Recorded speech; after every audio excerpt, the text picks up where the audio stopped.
Sure, I'm Florentin Albu. I'm the Chief Information Officer at Ofgem iServe here in London.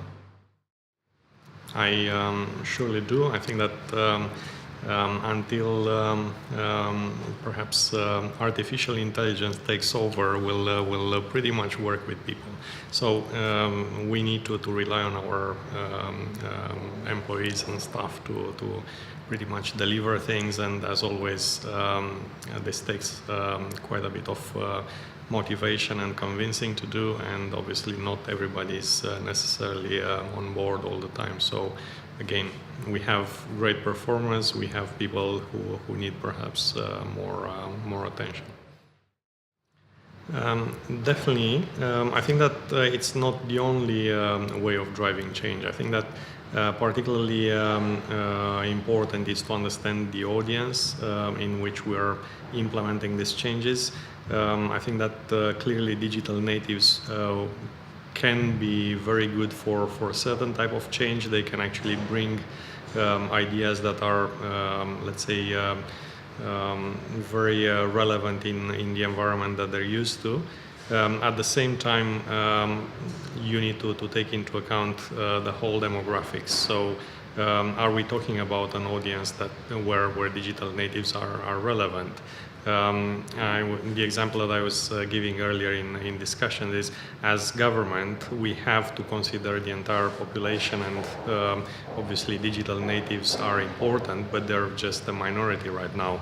So we need to be able to adapt to the different types of interactions that are specific to other demographics.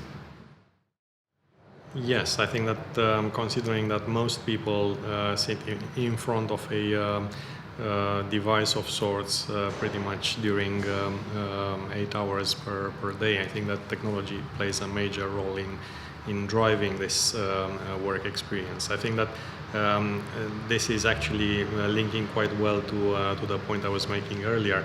If you're a very dynamic organization, perhaps with a lower average age among your employees and so on, there will be no problem in introducing new collaboration tools, I don't know, corporate social network type of applications and so on, and everybody would feel pretty much at home using them. If you try to apply the same into perhaps a very different organization where people are perhaps more